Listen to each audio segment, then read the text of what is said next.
Hello everyone. Stuck at the end of the Torah portion this week, Parshat Vayechi, is a piece of Torah, a piece of narrative that we don't often talk about, that gets lost, but is a classic piece in a way of internal conflict resolution within a family. Jacob dies in this week's portion. And after Jacob's death, the brothers of Joseph fear that Joseph will now take revenge. Interesting, says a 19th century German rabbi, Rabbi Hirsch, that after parents pass on from this world, it is at that point that siblings might exacerbate conflicts that might have been latent and existed before. And so at the point when parents move on from this world, God forbid, that's obviously a point when extra effort needs to be taken between siblings to maintain close relationship and avoid conflict. So the brothers go to Joseph and say, look, will you forgive us? Your father told us to say to you, Joseph, please forgive the brothers for what they did. Forgive the brothers for putting him into the pit and allowing him to be sold on down to Egypt. Now Joseph doesn't actually forgive them if you look at the words, but what he does is turns the question on its head.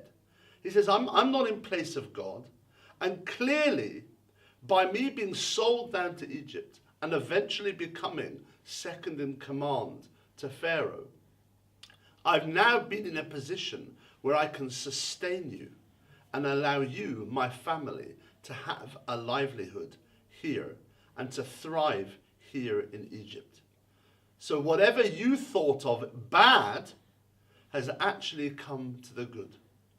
And the brothers turn and say, Hinenu lecha la'avadim, let us be slaves to you, servants to you. And Joseph says, well, it doesn't say yes to that, but he says, I'm going to support you now. And the conflict has abated. Now my critique would be this. One way for conflict to be resolved would be for each to, in a sense, find a role. One, to be the servant of servitude, to be dominated, so to speak, and the other to be dominant. The dominant and the dominated, if they accept those roles, can live together for a while. But of course, the dominated might not want to live like that forever. And in the future of our history, after the Joseph story, when we became independent in the land of Israel and set up kings in the land of Israel, there was a split between the kingdom of Judah, representing the brothers, and the kingdom in the north, really the kingdom of Joseph in a way, representing Ephraim and Manasseh, representing the northern kingdom and the other tribes of Israel. And so in a way, the disunity eventually existed. And in last week's Haftarah, the prophet Ezekiel takes sticks, one with Joseph and one with Judah, pulls them together to show the eventual unity. Because for us, unity, and for me, the idea of unity is also about equality and moving away from patterns of dominated and the ones who are doing the dominating as well. It's that equality of role.